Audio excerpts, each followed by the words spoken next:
ফালে মই বনাব লৈছোঁ আজি মাছ বইল। প্ৰথমতে মই ইয়াত পানীখিনি উতলাই প্ৰথমতে মই ইয়াত পিঁয়াজে দিওঁ। কেতিয়াবা গোটেইখিনি একেলগে সানিও অলপ মাছৰ লগত প্ৰথমতে হেৰি কৰি পানী দিওঁ বাৰু। আজি মই পানীখিনি উতলাই মেলি তেনেকৈ বনাম। ইয়াত অকণমান নহৰু আদা দিম, পাছত আকৌ অকণমান দিম নহৰু আদা। এই পাতটো যে বইল পাতটো চিনি পায় নাই আপোনালোকে? নামটো খালি মই নাজানো, কিন্তু এইটো ভাল লাগে গোন্ধটো। এইটো মই তাত দিওঁ। মই এইফালে দিম বাঁহগাজ অলপ, ইয়াত দি দিম। বাঁহগাজ অলপ দি দিছোঁ,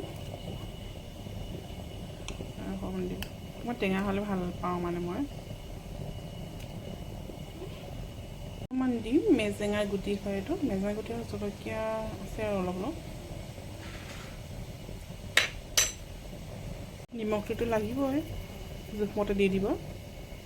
মই মান ধনিয়া মানে নিদিয়াকৈ মোৰ বইল চব্জি ভাল নালাগে, মানে আধৰুৱা আধৰুৱা লাগে। মই মান ধনিয়া এতিয়া অলপ দিছোঁ আৰু পাছত দিম। মাছ ভাল লাগে, ডাঙৰ মাছ হ'লে ভাল লাগে। এতিয়া মই দি দিওঁ চব্জি। এতিয়া মই মাছ কেইপিচ ঢালি দিওঁ আৰু ইয়াতে।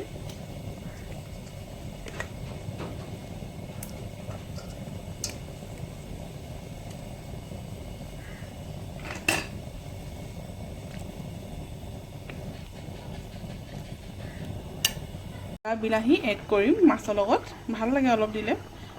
খৰিচা দিলে বিলাহী নিদিলেও হয়, কিন্তু মানে বিলাহী দিলে মোৰ ভাল লাগে, কালাৰটো ধুনীয়া হয়। এইখিনি কাটি মই মাছত দিম। আৰু মই ক'লা কালাৰবোৰ দেখিছোঁ, এইখিনি মই অলপ থৈ দিওঁ, কাৰণ ভাল লাগে, স্মেল ফ্লেভাৰটো ধুনীয়াকৈ আহে। বিলাহী